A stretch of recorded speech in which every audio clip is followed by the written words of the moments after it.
Muy buenas tardes. Sean todas y todos bienvenidos a este encuentro mensual en la conmemoración del Año de la Libertad.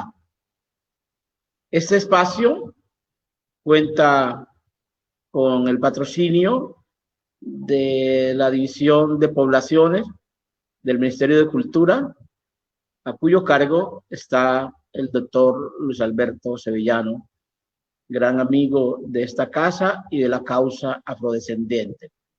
Con ustedes en esta tarde, el equipo de Muntubantú, Fundación Social Afrocolombiana, del cual hacen parte su gerente y representante legal, María Fernanda Parra Ramírez, y quien les habla.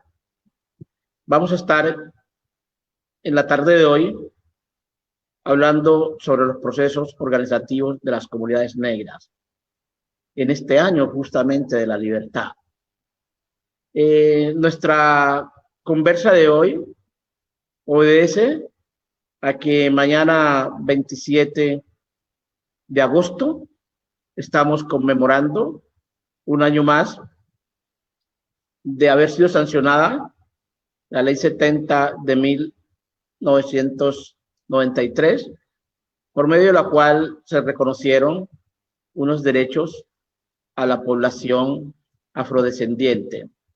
Dicho de otra manera, legal y jurídicamente, después de casi 400, 350 años de presencia de la gente negra en Colombia, solo vinimos a empezar a ser sujetos plenos de derecho en 1991 y rubricado en 1993, y es el reconocimiento entonces de la tercera raíz del pueblo colombiano. Esa raíz, la raíz africana del pueblo colombiano, no había gozado del reconocimiento por parte del Estado. Entonces ahí empezamos pues a ser parte realmente y jurídicamente del Estado colombiano. Es mucho lo que sobre la Ley 70 de 1993 se ha hablado. Tiene grandes amigos, pero también tiene grandes detractores.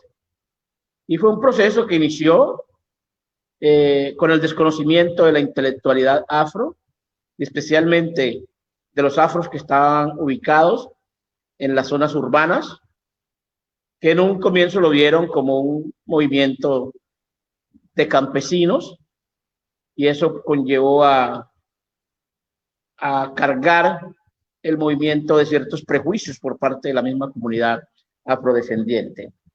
Nosotros hoy lo que vamos a hablar es acerca, es un poco acerca de la historia de este proceso organizativo, cómo llegó hasta 1993, y somos conscientes que la historia del movimiento de las comunidades negras en Colombia, el movimiento de los afrocolombianos, la historia de los afrocolombianos, está aún por escribirse, y particularmente en este caso es muy poco lo que se ha escrito.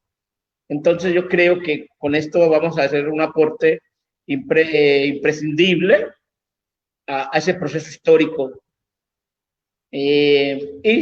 Nuestra conversación de hoy va a girar a un trabajo, en torno a un trabajo que publicaremos, a un libro que publicaremos el próximo año, Dios mediante, dentro de 365 días, publicaremos un libro titulado Los Claretianos y el movimiento étnico en el Chocó.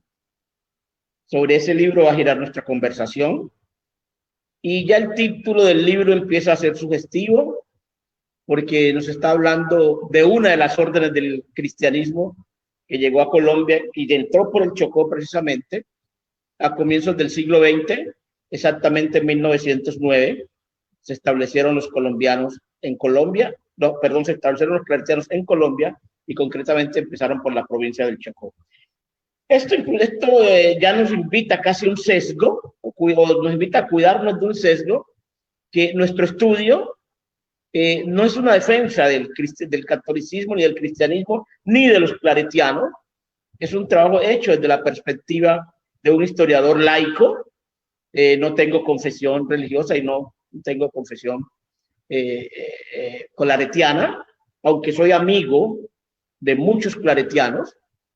No quiere decir que esto es un trabajo que ha partido pues, de un compromiso académico o político con los claretianos, sino es reconocer algunos factores que se han dado y reconocer la incidencia del elemento religioso católico en la población colombiana, que es fundamental y hace parte, digamos, de las estructuras mentales del pueblo colombiano. Recordemos que Colombia se crea como un país católico. El siglo XIX es la lucha del catolicismo, que se convierte casi en un partido político, ¿no? Y el catolicismo se convirtió durante mucho tiempo en la historia de Colombia, gran parte del siglo XX, inclusive como la divisoria de aguas ideológicas entre los liberales y conservadores. Entonces, las guerras, por ejemplo, del siglo X, XIX en Colombia, giraron en torno a la cuestión religiosa, a la cuestión cristiana. Entonces, era entre anticristianos y cristianos. Entonces, hay un pensamiento, una ideología que acompaña la visión de mundo del catolicismo, la visión de mundo del cristianismo, y por ende también la visión de mundo de cada una de las congregaciones de las órdenes religiosas que pertenecen al catolicismo, en este caso concreto. Ese pensamiento entonces hay que decantarlo para poder entender cómo opera en la realidad. Y nos estamos refiriendo entonces a que durante 350 o 400 años, en el siglo XX, y me atrevo un poco pues a decir que casi hasta 1991, oficialmente la ideología católica imperante en Colombia era exactamente la ideología católica colonial. No se habían suscitado grandes cambios en la concepción del mundo, en la concepción de las comunidades afro, de las comunidades indígenas, en ese pensamiento cristiano. Es decir, todavía estaba muy en pie el pensamiento bartolomeístico de Bartolomé de las Casas. Esa visión sobre las comunidades negras e indígenas implicaba, particularmente para las comunidades negras, que el catolicismo le había hecho un gran favor a los africanos al desterrarlos de África y traerlos al mundo de cristiano, donde se les iba a preparar para la salvación del alma. Es decir, era una ideología que estaba a tono, que estaba unida y defendía la esclavización. Era una ideología cristiana, católica, que estaba al lado de los poderosos, al lado de la opresión, al lado del exterminio cultural de las comunidades negras e indígenas. Entonces, ese catolicismo que va a estar vigente en Colombia durante 350, 400 años, tiene un compromiso social y político totalmente inocultable con el establecimiento, con el poder. Entonces decimos que eso empieza a cambiar un poco de lleno en Colombia y en América Latina, digamos a partir del Concilio Vaticano II, que ese concilio hay que seguirlo estudiando, hay que estudiarlo ahora también, porque la sociedad que va a interpretar el Concilio Vaticano II y la Conferencia Episcopal Latinoamericana reunida en Medellín en 1968, está viviendo casi las mismas situaciones y aún extremas de lo que estas conferencias plantearon, y fue un vuelco total en el catolicismo, porque empezaron a pensar que esa lógica católica colonial estaba en crisis y no respondía a la interpretación entonces de la sociedad de ese momento, cuando en América Latina, para esos años, la pobreza, la miseria, el desempleo había crecido grandemente, y el Concilio Vaticano II lo que empieza a buscar es unos cambios al interior de la iglesia, porque la iglesia desde 1792 no se ha puesto a tono con las revoluciones del mundo burgués. Entonces sigue anclada en la colonia y es la misma filosofía. ¿Eso qué lleva? Eso lleva a lo que en el Concilio Vaticano II llamaron el ayornamiento. El ayornamiento más o menos se traduce como ponerse al día ante las nuevas situaciones que se están viviendo. El ayornamiento implica una transformación en la iglesia porque nos están observando, decían los mismos clérigos, nos están observando. Y entonces eso pues constituyó que estaban en contra, el catolicismo estaba en contra de las nuevas corrientes filosóficas, especialmente el liberalismo. No se había puesto a tono con esta filosofía. Y el Concilio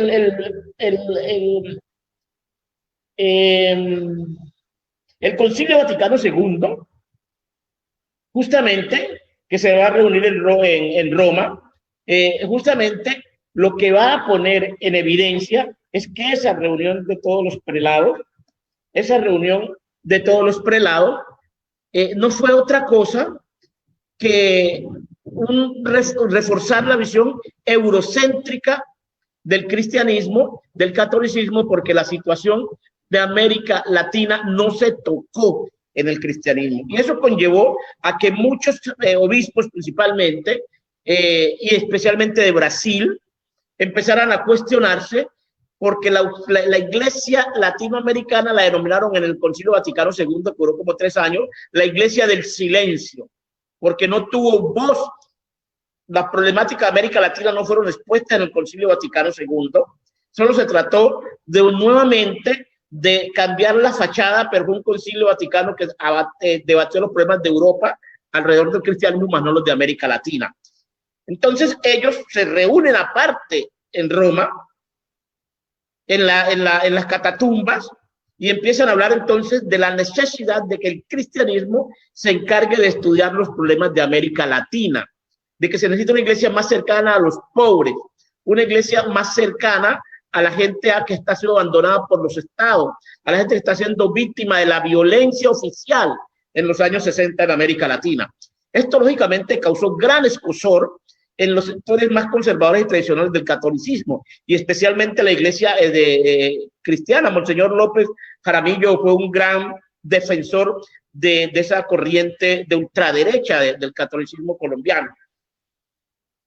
Es así como entonces estos prelados plantean una reunión después del Concilio Vaticano II que se va a llevar a cabo en Medellín en 1968. Y escogen a Medellín por unas circunstancias también muy especiales que estaba viviendo Medellín, donde la pobreza estaba creciendo y la miseria estaba creciendo en forma exponencial, al lado pues de las grandes obras que se estaban haciendo.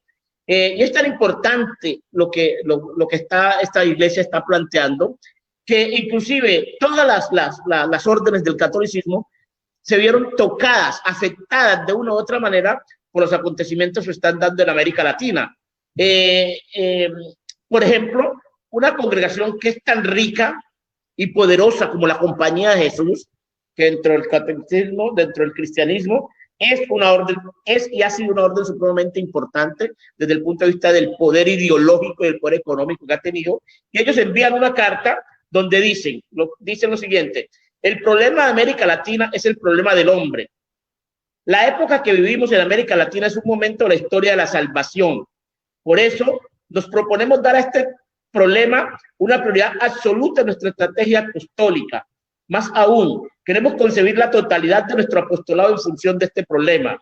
Esperamos así participar en la medida de nuestras fuerzas en la búsqueda común de los pueblos, cualesquiera que fuera su ideología o su régimen, hacia una sociedad más justa, más libre y más pacífica.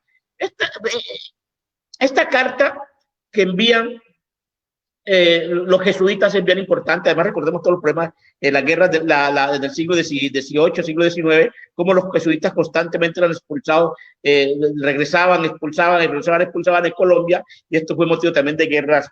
Pero mire que lo están diciendo ya en 1968. Hay que buscar una salida al problema de América política, de América Latina. Hay que buscar una ideología, cualesquiera sea su régimen, que conlleva una sociedad más justa, más libre y más pacífica. ¿Qué están viendo en 1968 entonces los jesuitas? Los jesuitas están viendo que hay una enorme injusticia en América Latina y en Colombia. Están viendo que no hay libertad en América Latina y en Colombia. Y a su vez están viendo que no hay paz en América Latina y en Colombia, pero están clamando por una sociedad más justa, más libre y más pacífica. Pues que la violencia entonces se ha apoderado de grandes...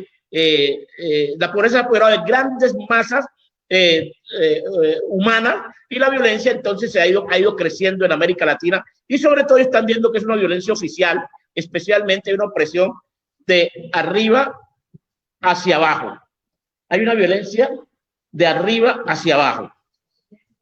Esas discusiones entonces se empezaron a dar y empezaron a enriquecer, fueron ampliando el ámbito de buscar una filosofía que pudiera acompañar el movimiento que va a dar origen más adelante a lo que se va a llamar en Colombia y en América Latina especialmente la teología de la liberación. Reitero entonces, se cambia la teología colonial imperante en América desde la época colonial, esa teología que buscaba acabar con las comunidades negras e indígenas, esa teología que fue causante del sometimiento por la fuerza de las comunidades negras e indígenas, esa teología que estuvo al lado de los poderosos, de los ricos y de los explotadores, y se está hablando de una teología de la liberación surgida desde la realidad de América Latina, es decir, la Iglesia del Silencio que estuvo en Roma en el Concilio Vaticano II es una iglesia que empieza a tomarse la palabra para exponer los problemas de América Latina. Y ninguna de las órdenes del catolicismo quedó por fuera del debate. Bien fuera algunos para apoyar la teología colonial o algunos para apoyar la teología de la liberación.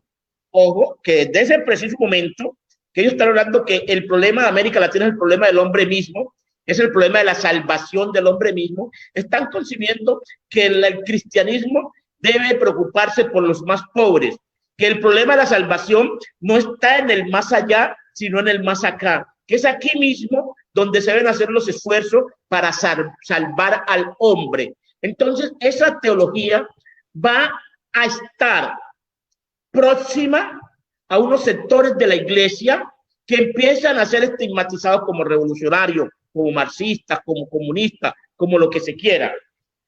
Situación que se ahonda cuando muchos grupos de políticos asumen esta postura y asumen una actitud, digamos, armada, y esto va a generar entonces muchos problemas, problemas políticos de orden público en América Latina y en Colombia, porque se empieza a considerar ese sector de la iglesia que abraza la teología de la liberación como si fueran próximos a grupos al margen de la ley, especialmente una corriente que se va a conocer después como Ejército de Liberación Nacional.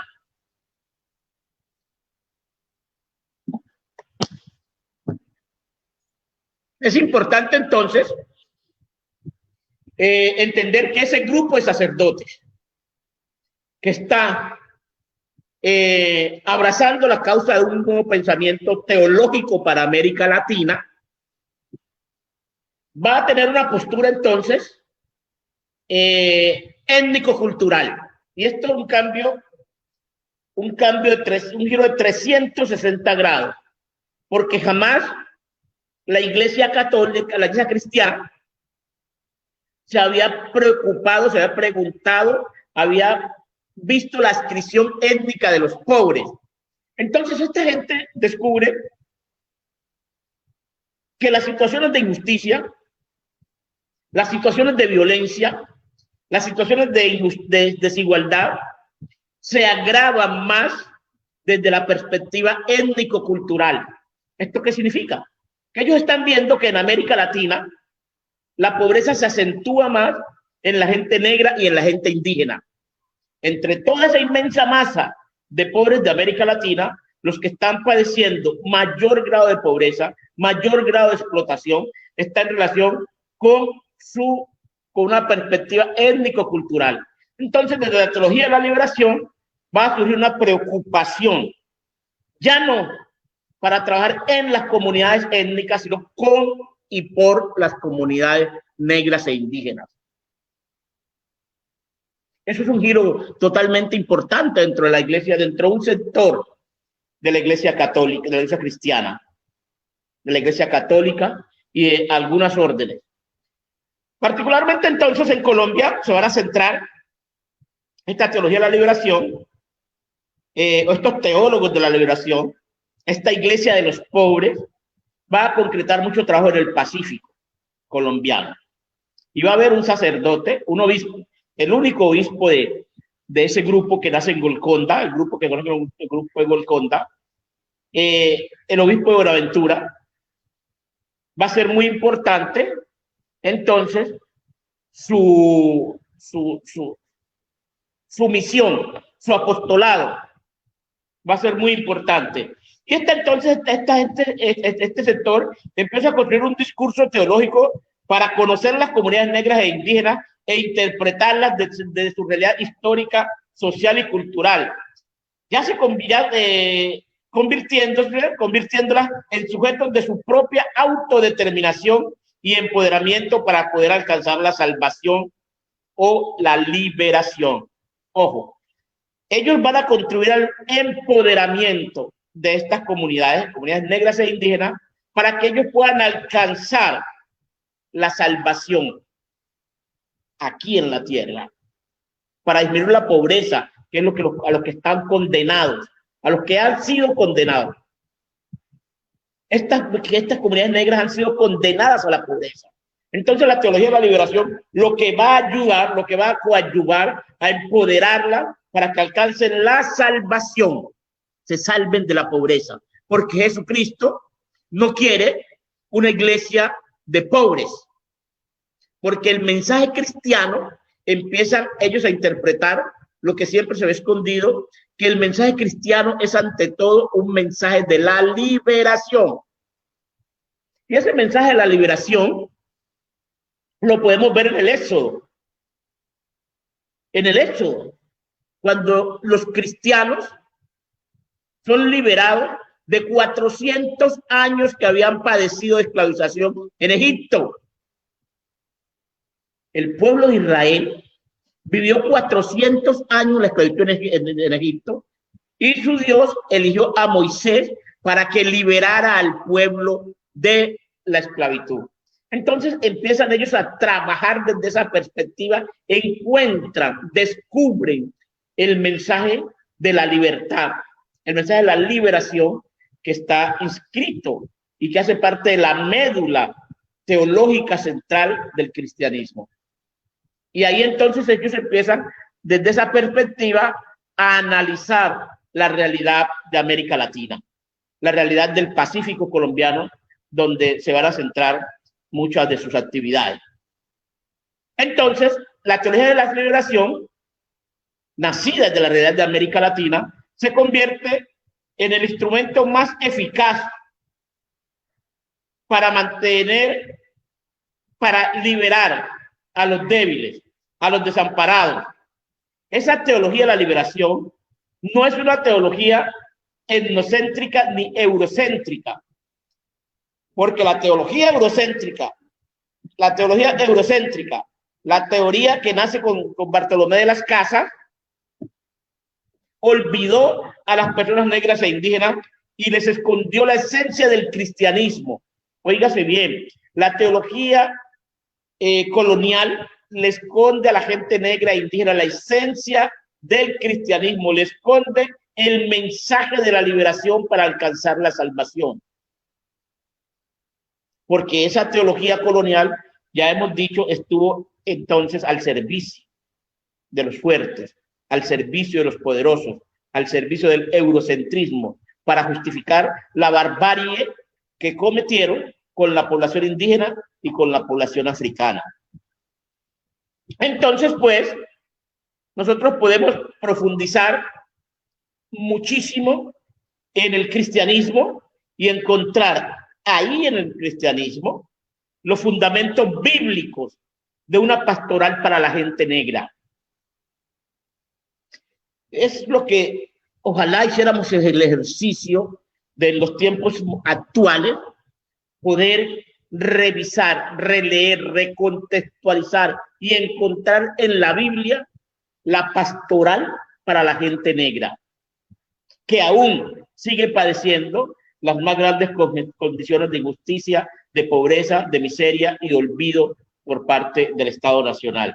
Entonces, como señalaba hace un momento, el Éxodo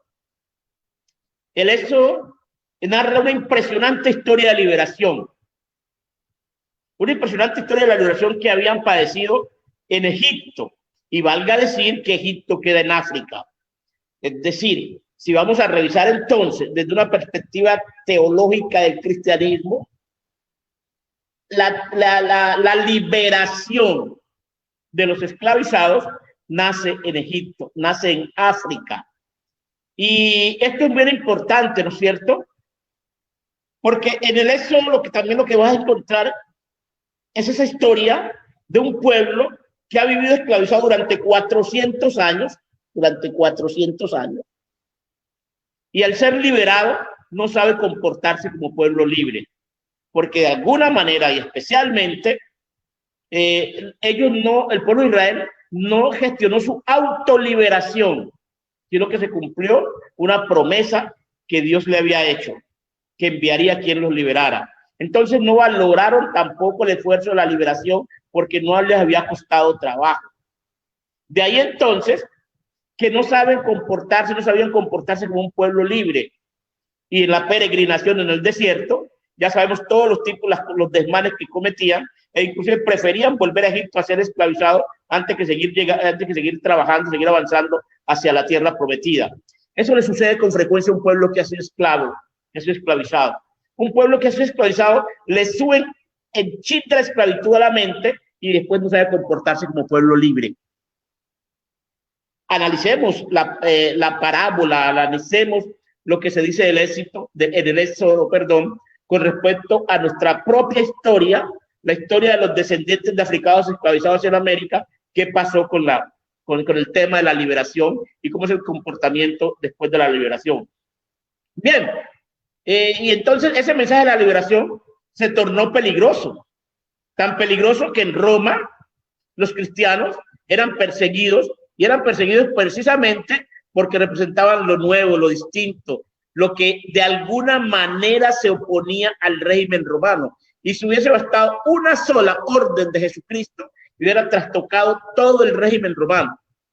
Una orden que él hubiera dado, pero el reino de él no era de este mundo. Entonces, por eso, digamos, no se llevó a cabo un proceso de liberación en Roma. Y los cristianos fueron precisamente perseguidos en Roma porque se creía que estaban amenazando el orden. Bien, todo esto que estamos diciendo entonces de la teología de la liberación, de Medellín 68, del Concilio Vaticano II, de la creación del grupo de Golconda, van a permear la mentalidad. Estamos hablando de cómo tarda años en decantar su pensamiento, en construirse una filosofía. Tarda años, no es algo de un día para otro. Entonces vamos intentando describir cómo se va decantando una teología de la liberación que va a estar al servicio de las comunidades negras e indígenas, que va a estar al servicio de los pobres. En el Chocó, aterrizando ya esto en el Chocó, vamos a encontrar una figura emblemática y una figura cimera del proceso organizativo de las comunidades negras en el Chocó. Y va a estar justamente al lado y al interior de los claretianos. Es la figura entonces del padre Gonzalo María de la Torre. Gonzalo María de la Torre, la persona común y corriente desprevenido lo ve y no se imagina que dentro de él hay un afrochocuano grande, no se imagina que es un yesquiteño, porque Gonzalo desde muy temprana edad nació en el Carmen de Atrato, pero desde muy temprana edad, siendo un niño, lo trajeron a Quibdó, se crió en el barrio La Yesquita, es un yesquiteño de cepa y meca, es un yesquiteño hasta los tuétanos, es un afrochocuano consciente. Y Gonzalo de la Torre entonces se hizo sacerdote y le tocó por un tiempo irse a estudiar a Medellín y a otros lados, pero él nunca olvidó sus orígenes chocuanos. Y Gonzalo fue permeado en Medellín y en otras partes del país donde haciendo su carrera sacerdotal por todo esto que estamos hablando de la teología de la liberación, por todo este nuevo pensamiento de la iglesia. Y cuando Gonzalo regresa al Chocó hacia 1970, entonces el provincial de la congregación de los claretianos era Jorge Iván Castaño, obispo de Quibdó, y cuando él regresa era Pedro Grau y Arola, el obispo de Quibdó, y Pedro Grau no lo quería en Quibdó. y lo traslada al medio Atrato, concretamente a la ABT. Gonzalo dice sobre el particular: sin embargo, por la gracia de Dios y del pueblo, mi conciencia afrochocuana despertó. Esto ocurrió cuando en enero de 1979 regresé al Chocó y la obediencia religiosa me ubicó en el medio Atrato, con la responsabilidad de atender 45 caseríos afrodescendientes, de los cuales el entonces corregimiento de BT era el centro geográfico. Aquí, recorriendo comunidades, conviviendo con ellas y acompañándolas en su organización social, en sus pequeños proyectos comunitarios, aprendí a vivir al fondo la negritud, la negritud, recuperando y fortificando mis originales esquemas simbólicos, mentales, afroatrateños, que a la hora de la verdad no habían muerto a pesar de tan larga ausencia. Prodigiosa, y afortunadamente, Monseñor Grau y Arola no lo quería en Quibdó y lo mandó al medio Atrato. Y ahí, en el medio Atrato, Gonzalo María de la Torre empieza a recuperar y a fortificar sus sistemas simbólicos afrochocuanos. Empieza a entender la realidad de los afroatrateños a la luz de una filosofía, a la luz de una teología. Por eso decimos hace un momento, y dimos esta explicación tan larga, por el tiempo que se demora en ir decantando un pensamiento, en ir decantando una forma de ver al mundo. Esto no es un proceso de un día para otro. Y quizá empezamos ya a ver que era algo que le faltaba al incipiente movimiento organizativo en Colombia, porque es que no digamos que el proceso de organización empezó ahora. En 1947, con el Club Negro de Bogotá, hubo un gran intento de unos intelectuales afrocolombianos, de organizarse, crear una organización política. Juan de Dios había trabajado desde los años 70 creando el Grupo Soweto en Pereira, y Juan de Dios empieza a formar, hay un proceso organizativo muy importante alrededor de Juan de Dios, pero algo faltaba al movimiento que ideológicamente no cohesionaba. Entonces, ese trabajo de Gonzalo va a ser muy importante, porque la pastoral que Gonzalo empieza a difundir en el medio Atrato está soportada en la teología de la liberación, lo que hemos dicho, un sector de la iglesia, y era casi imposible que los medioatrateños hubiesen escuchado de la teología de la liberación, del Concilio Vaticano II, del CELAM de Medellín 68, del grupo de Golconda, que va a ser importante el grupo de Golconda por todo esto. Entonces Gonzalo de la Torre dice que su estancia en el Chocó como evangelizador a partir del 79 coincide con el despertar de nuestra América Latina, de la teología de la liberación, que es hija legítima del Concilio Vaticano II, la cual continúa enseñándose continúa enseñando a pensar con libertad y que nos hace acercar sin miedo a la sociedad secularizada. Bueno, este trabajo de Gonzalo fue muy importante, organizando las comunidades negras del medio Atrato, y esto va lentamente cuajando, y se da un problema político, un problema en el medio Atrato, que es justamente que las compañías madereras como Pisano han venido subiendo el río Atrato y vienen causando una gran deforestación, han expulsado a los campesinos del Bajo Atrato y ahora ya amenazan con destruir el bosque en el medio Atrato. Y esto va a ser muy importante porque va a tocar la fibra y la conciencia de la comunidad y de este equipo claretiano y de las seglares claretianas especialmente, que van a poner todo su empeño en contribuir a la creación de una organización política fuerte. Y el acuerdo de Buchadó, entre las muchas reuniones que se realizaron, entonces el acuerdo de Buchadó fue muy importante porque ahí, en el acuerdo de Buchadó, ese acuerdo fue, creo que en 1980, bueno, ya decimos con más exactitud, el acuerdo de Buchadó va a dar origen a lo que es la Asociación Campesina Integral del Atrato, ASIA. Eso va a ser muy importante porque de aquí el acuerdo de Buchadó va a surgir esa organización, gracias al acompañamiento de las comunidades eclesiales de base, entre ellas el Verbo Divino. El Verbo Divino, entre 1983 y 1984, es la presencia de los madereros, particularmente compañía Pisano, en el medio Atrato, y esto tal, pues, para arrasar el bosque, están haciendo un inventario para arrasar el bosque. Hay una anécdota muy importante en este proceso del 83-84, y es concretamente en 1984, cuando los campesinos del Medio Atrato, los gente afrodescendientes del Medio Atrato, intentan hablar con el gobernador de ese momento, que se llamaba Juvencio Lozano Asprilla, era el gobernador del departamento del Chocó. Vienen a Quibdó y piden una cita para exponerle su problemática. Y el gobernador, en forma un poco peyorativa, les dijo que no hablaría con las comunidades, no hablaría con las comunidades campesinas hasta que ellos no estuvieran organizados.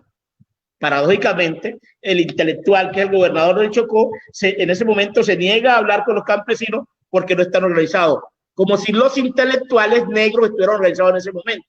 Entonces esto tocó profundamente e hirió el orgullo de los campesinos del Medio Atrato, y se fueron a sus comunidades y empiezan ahora sí en serio a organizarse, se toman, digamos, la situación en serio, y justamente en el 85 se realiza el encuentro de Titumate, que es antesala para el encuentro, para el gran acuerdo de Buchadó, donde van a surgir estas comunidades. Entonces ya, el 18 de mayo de 1987, ya había surgido de Buchadó la comunidad, la ASIA, la Organización Campesina Integral del Atrato, y el 18 de mayo de 1987, esta organización obtuvo la personería jurídica expedida por el Ministerio de Agricultura, bajo la denominación Asociación Campesina Integral del Atrato ASIA, y le otorga personería jurídica número 0238.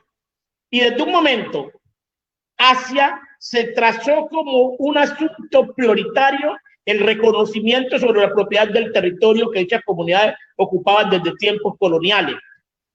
¿Y por qué se trató por el territorio? Porque estaba amenazado el territorio.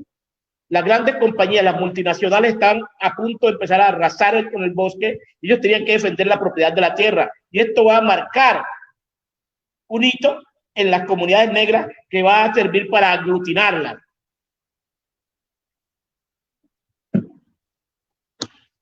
Ya entonces, para ese momento, tienen una teología, tienen una filosofía, tienen un pensamiento político a la luz de la teología de la liberación. Pero ese éxito rápido que logró la ASIA sirvió de inspiración para que surgieran otras organizaciones. Por ejemplo, surgió Azocamezán en 1989, es decir, la Asociación Campesina del Medio San Juan. Luego, en 1990, surgió Acadesán, la Asociación Campesina del San Juan. Luego surgió la ACABA en 1989, Asociación Campesina del Baudó. Y según el mismo Rudecindo Castro, más conocido como Yuya, que ya había regresado al Chocó y ya estaba también en estos procesos de organizativos, él dice que la ASIA encabezaba la lucha por la titulación colectiva de cerca de 800.000 hectáreas, conforme a la ruta que esa asociación se había trazado a partir del mencionado acuerdo de Buchadó de 1987. 1987 fue el acuerdo de Buchadó del que estamos hablando hace un momento. La Cadesán llevaba adelante una propuesta de territorialidad biétnica con la creación del territorio Baunán Negro. En tanto, la CABA propuso el nombre de Palenque para definir las figuras étnico-territoriales del manejo colectivo del territorio en el Baudó. Pues bien, ese éxito alcanzado por la ASIA fue muy importante, que inspiró a otros movimientos, pero ahí ya empieza a vislumbrarse una división que va a caracterizar al movimiento, porque ya van a surgir varias organizaciones. Esas organizaciones van a actuar, digamos, en forma un poco independientes unas de otras, y ahí empieza, digamos, a colapsar el movimiento. Hay algo muy importante, que nos vamos a 1991, nos vamos un salto a 1991 con la constituyente, cuando se convoca una Asamblea Nacional Constituyente, y las comunidades negras desafortunadamente no logramos un escaño, no logramos una representación, es decir, que no tuvimos voz propia en esa asamblea. Al no tener voz propia, empezamos a depender de otros actores que quisieran o que voluntariamente tomaran la vocería para representar nuestros intereses. Y esa persona fue Francisco Rojas Birri. Pero antes permítanme recordar que la única persona negra que alcanzó un escaño en la constituyente de 1991 fue Francisco Maturana, el entrenador de fútbol. Pero Francisco Maturana no fue a representar los intereses de las comunidades negras. Es más, Francisco Maturana, por los compromisos que tenía en España con el Real Valladolid, con el Atlético de Madrid o Real Valladolid, uno de los dos equipos, no preciso cuál de los dos fue, Francisco Maturana no asistió mucho a la constituyente y no le interesó el problema de la gente negra, no le interesó defendernos. Y quien asume la vocería va a ser Francisco Rojas Birri, quien va a defendernos. Y Francisco Rojas Birri, ya próximo a cerrarse las sesiones de la constituyente, entonces, ante la negativa de Navarro Wolf, que no estaba de acuerdo con que se incluyera el tema étnico en la nueva estructura del país, logra convencer a Horacio Serpa, a Álvaro Gómez Hurtado y a Orlando Fáez Borda para que lo ayuden a redactar la versión final de lo que sería el artículo transitorio 55. Es decir, un artículo donde quedamos medio incluidos, pero que más adelante era que se iba a desarrollar. Ese artículo transitorio 55, entonces tendría una vigencia exactamente de 2 años a partir del lunes 11 de septiembre de 1991 y vencerían los términos el 11 de septiembre de 1993 para que se pudiera expedir, reglamentar el ATE. Y aquí viene un proceso legislativo acelerado a la carrera porque ya se estaban venciendo los términos, no se había avanzado. Finalmente, entonces, se logra desarrollar, ya casi venciéndose los términos que había dado la constituyente para desarrollar el artículo transitorio 55, que es el que se va a convertir después en Ley 70 de 1993. Entonces, sobre el tiempo, se logra armar este proceso y César Gaviria, como presidente de la República, firma en Quito la Ley 70 de 1993. Dicho así, clarito y en español. Si no se hubiera incluido el artículo transitorio 55, no hubiera habido Ley 70. Y los afrochocuanos hubiéramos quedado por fuera del diseño del nuevo Estado. Rojas Birri, con la defensa que asumió de las comunidades negras, entonces demostró ser un parlamentario, representar una nueva clase política del país, de un país incluyente, de un país que lucha por las minorías. Entonces es importante entonces saber que nosotros no tuvimos representación en la Constitución del 91, que nos representó Rojas Birri, que logró convencer a Serpa, logró convencer a Álvaro Gómez y logró convencer a Orlando Fáez Borda de la necesidad de incluir a las comunidades negras, porque ellos, los indígenas, tuvieron 2 representantes y habían luchado por sus derechos. Entonces, a partir de la sanción de la Ley 70 de 1993, por medio de la cual se reconocen unos derechos, empieza otro proceso organizativo de las comunidades negras. Esta fecha, 27 de agosto, es bien importante porque en alguna manera finaliza, es un punto de llegada de un proceso organizativo, pero a partir del mismo empieza otra etapa del proceso organizativo de las comunidades negras. ¿Cómo estamos por construir esa historia, por presentar esa historia, que es la historia de la libertad, que es la historia del reconocimiento como afrocolombiano, es la historia que pretende entonces devolvernos la dignidad de pueblo afrocolombiano. Por eso en este año de la libertad es importante hablar del proceso organizativo de las comunidades negras. Muchísimas gracias por habernos acompañado. Muchísimas gracias a Luis Sevillano, a los amigos de la División de Poblaciones del Ministerio de Cultura, a María Fernanda Parra Ramírez, representante legal y gerente de Bantú Fundación Social Afrocolombiana. Espero que estas pinceladas hayan sido de su agrado, de su interés, y el próximo año entonces le estaré presentando el libro que hoy he anunciado, Los Claretianos y el movimiento étnico en el Chocó. Muchísimas gracias y hasta otra próxima oportunidad.